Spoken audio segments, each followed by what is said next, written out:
If you're a parent of, let's say, a child under the age of, say, 21, you got a lot going on there in helping getting them ready for life. And if they're much younger, getting them ready for the next school challenge and all of that.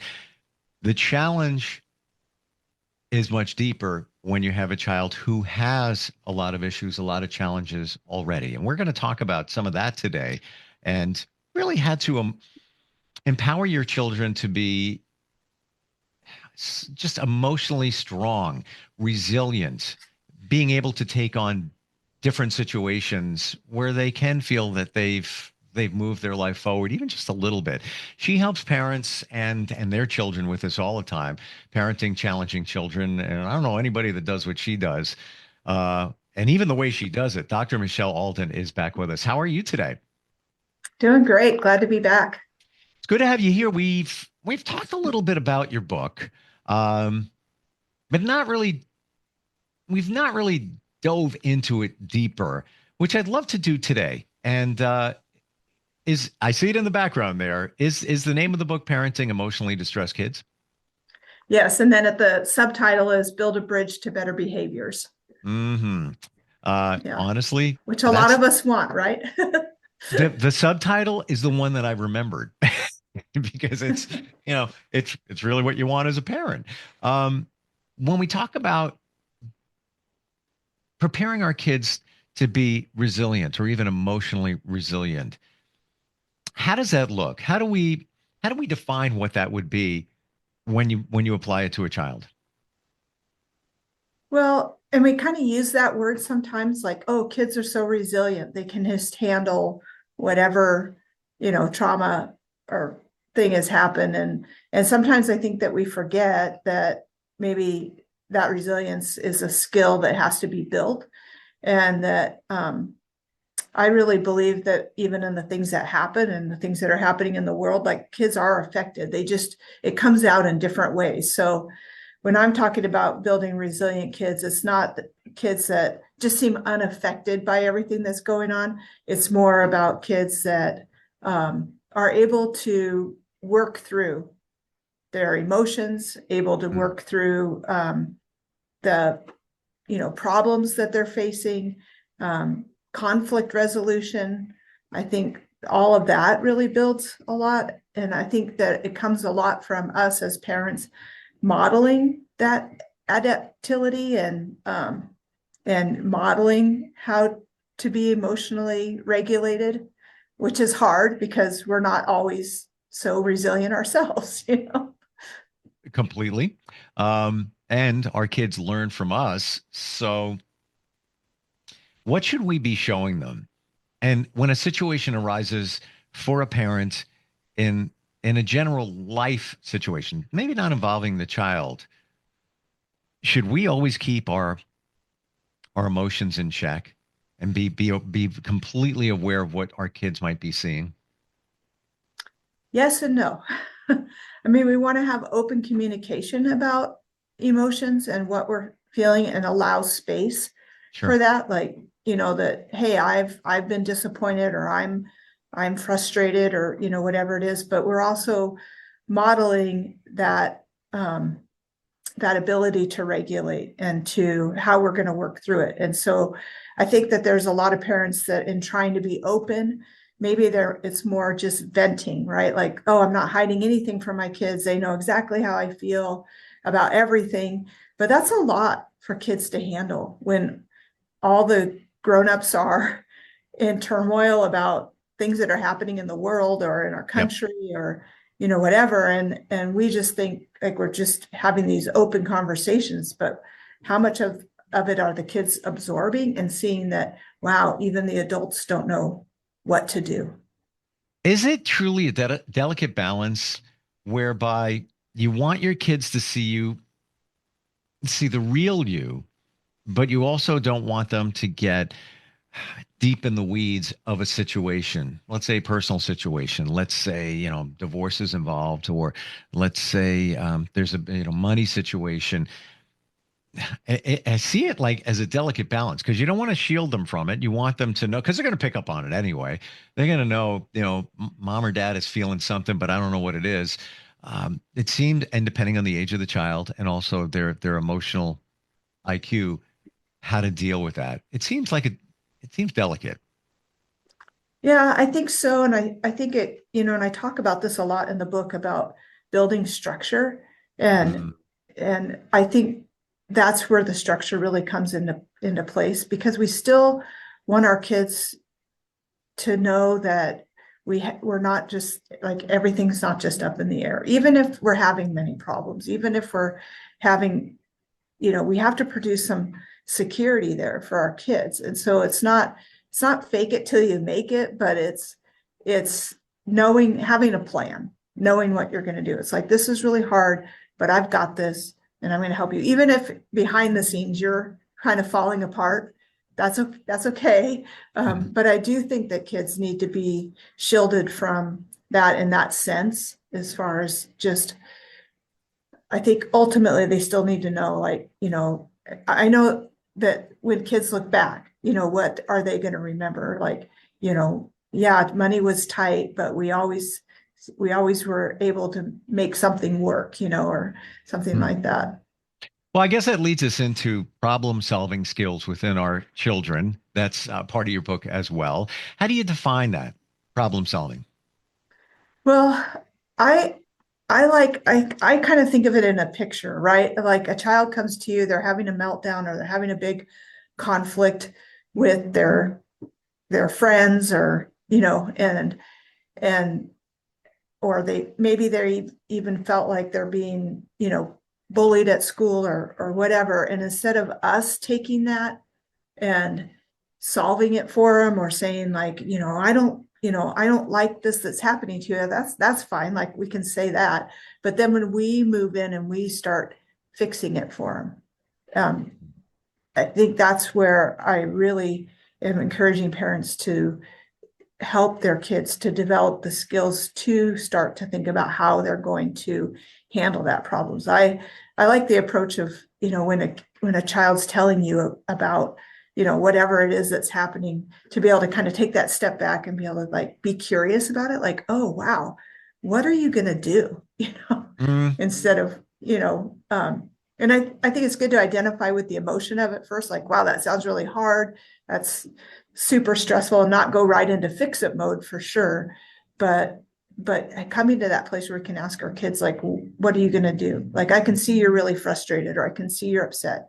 What can we do about it? And the timing is important. I talk about that a lot in the book, because we have to be mm. emotionally regulated enough to consider a question like that. So emotional regulation is a big part in building resilience. Like those of us that can handle our emotions in a lot of different situations are going to be more resilient in a lot of different situations. What you just said, very powerful in that, yeah, I roll it like all of us here today, thinking about how we parent. And I don't recall the last time I even said to one of my kids, well, how are you going to handle that? And that's really cool to say that because now you're throwing it on them. And of course, if they need help, but you're allowing them to take care of the situation. And I believe many of us as parents don't do that because we're parents. We want to do everything for our kids. We want to make sure they're happy. But it's, I guess the E word comes in, enabler, and you don't want to be that. Well, and the other thing is that, like, if our kids are really stressed and then we're getting really stressed because of, like, we feel like it's our responsibility to fix it, or we just feel bad for them, right? Yes. And even when we're stressed, we don't, our brain is starting to like only come up with maybe one option. We can only see it one way, get very narrow in our focus. So when we ask that question, like, what can we do about it? What should we do? Like, what are you going to do? How are you going to handle that? Mm, It allows for more problem solving to happen. And it kind of tells our brain, like, calm down. We've got this. Let's, and it, instead of just being one or two options, there's hundreds of options. There's lots of ways. And so we kind of want to encourage our kids, like when they get really distraught and upset, that to open up the doors, of what what could happen. The language is key. I'm detecting from you. So for example, and again, it depends on the child. They're all different. Ages are all different. But if it fits to say something like, well, how are you going to handle that? What do you think you should do about that? As opposed to, well, what do you think we should do? So now you're already involved in it. And now you got one foot in the enabling door. If you can, let them figure it out. Of course, you're right there if they need you. Again, it really depends on your child and their situation. Um, but so many times we just want to swoop in as the savior, and maybe that's not the best way to do it. Yeah, and sometimes that swooping in is for us, right? A Makes us hundred feel percent. better. Oh my You gosh. know? Thank you for saying that. It's also the guilt release. Like, I feel bad. Let's say you're working three jobs and now your child has a challenge or a situation and you feel bad that you haven't given them enough attention. And now maybe it's escalated with a friend or whatever it might be. So now you want to fix the problem and then take it off the plate and move on. And instead of saying, releasing your guilt, let it go, and then let them try to figure it out for themselves. Again, you'll always be their safety net, no matter what. You know that, and they kind of know that. But it is really cool, when you can say that to your kid. Like, "Hey, what do you think you should do?" Like, it feels good to even say Yeah. that. Well, and I also want to say, because I think it can kind of sound like we're just like tossing it back to them and let them, Okay. figure it out. This is collaborative. Like this is something you're doing with your child and it builds connection. And Mm, so it's when you throw it back to them and you're saying, I wonder what you're going to do about that. Like you still are in it. Like you're still there with them because some of their problem solving skills may be pretty bad, right? Like I remember I was working with this kid. We were talking about a situation that happened, and he ended up pushing the kid. I don't think he hit him. I think he pushed him. It was a mm, school bus thing, yep. and so I was asking him, we had talked about, I just wanted to hear from his side, like what happened. So it was a lot of blame, right? Like this kid did this and this kid did that, And then towards the end of it, I said, so if you could do it over, if we could go back and you could do it over, like, what do you think you would Mm. do differently? And he said, I would have punched him a lot sooner. so Mm, so we can think that we're being brilliant and all these great ideas, and so we want to stay in it enough to help them, like, oh, okay, well, what else could we do if this kid bothers you tomorrow, what can we do so that you don't get in trouble? So if he's really the problem here, then what how do you want to handle it? And they may say, like, I'm not gonna sit by him, or I'm not gonna talk to him ever again. It's like, okay, that sounds interesting, and we're not holding their feet to the fire with it, but we're just allowing their brain to like realize like there's other options. right. Right. Or again, you're not letting them go, but like if you say, well, what do you think you're going to do about that? Well, I'm going to go back there and beat the blank out of them.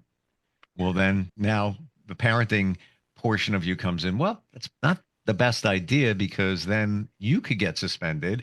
And what's that going to solve?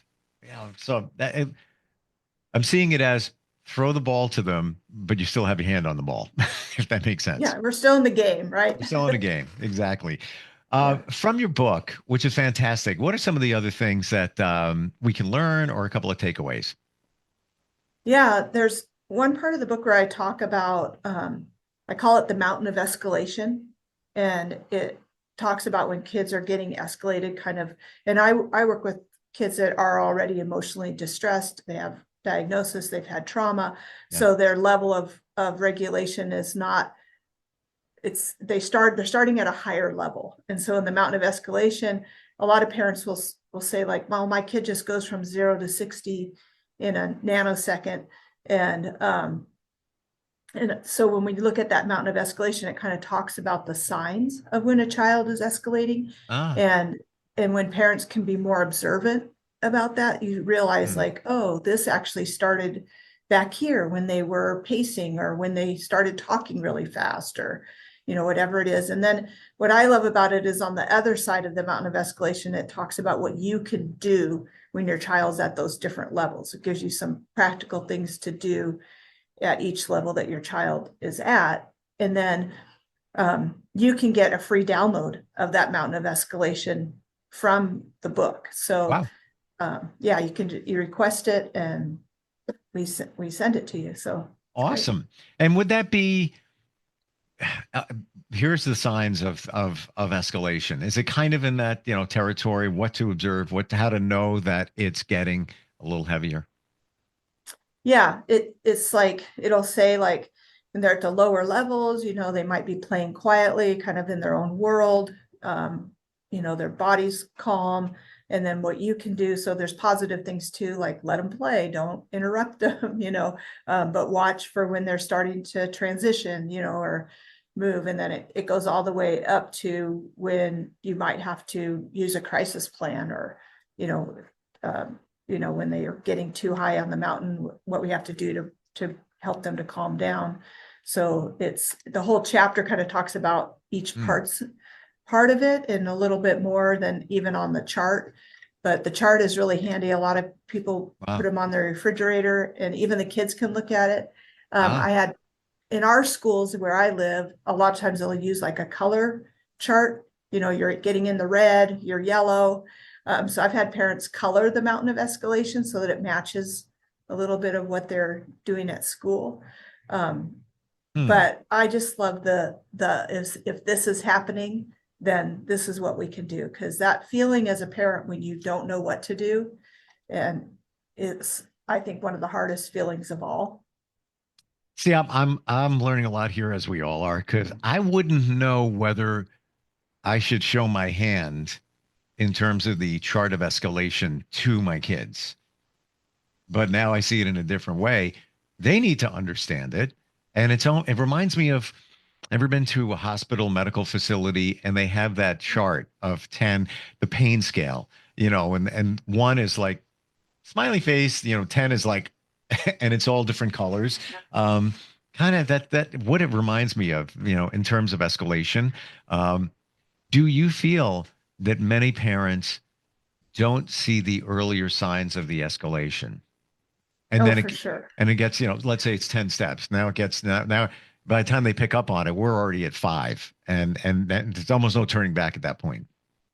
Yes, exactly. And Mhm. that's why it feels like, they were playing there quietly and then all of a sudden they just, exploded or the two kids were playing fine and Wow. then they got into a big fight. It's like there's things that were happening all along. And I encourage in the book, for especially if you have a child that's, having a lot of meltdowns, emotionally distressed and you want better behaviors, you're gonna have to be invested in being closer to what's happening so Wow. that you can notice those things.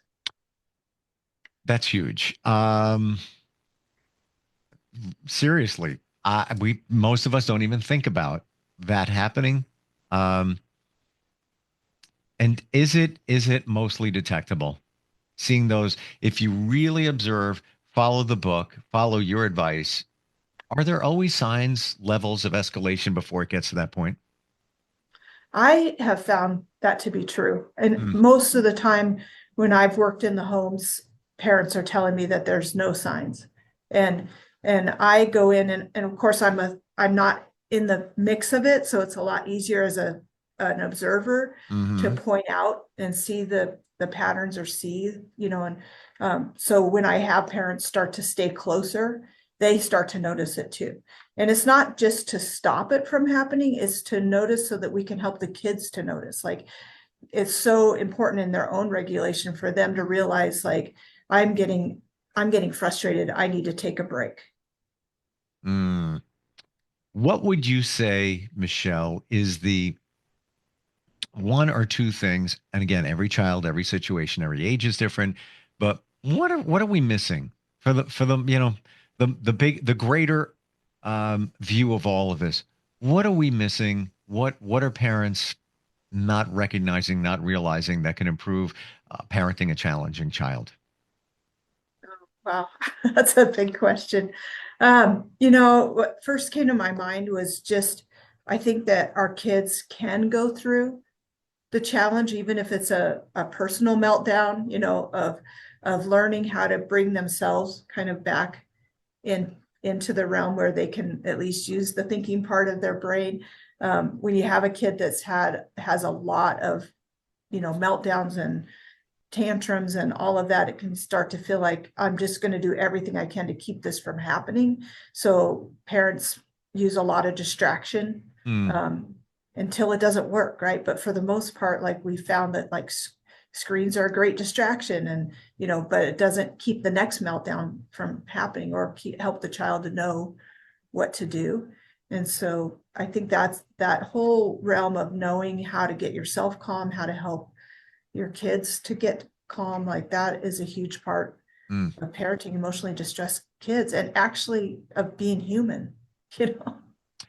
Would you say, for the most part, that our children need to go through it, need to walk through it, and experience it and see what it's like and figure it out when they're, as opposed to, the helicopter parent, and, now the child has not even figured it out. Sort of like, you go bowling.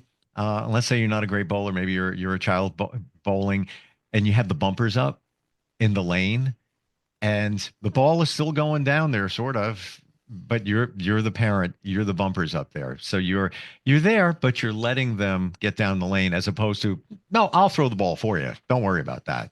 Right. Yeah. Yeah, I do think they need to hit against some of those things, and and we don't, I don't say we don't want to, but I know some parents do, but we really, really don't want our kids, we can't build a utopia world where they never have any challenges or never have to face anything hard.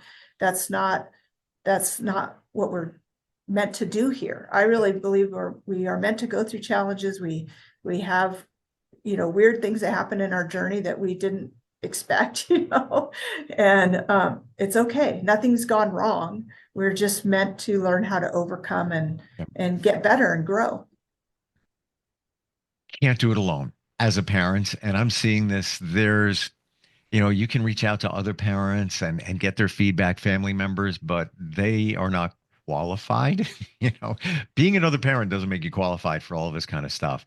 And that's where you come in. Again, I don't know anybody. I've never heard of anybody offering what you offer. Yeah, okay. So there are coaches, parenting coaches, all of that, but not specifically for emotionally challenged children, those going through a lot of different things. And it starts with your book and your website and just making that connection. How do we find you, Michelle?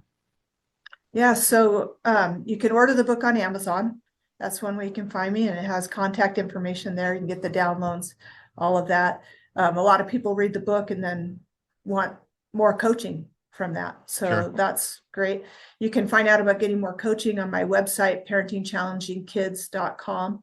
And there's a get started page where you can sign up for a free consultation.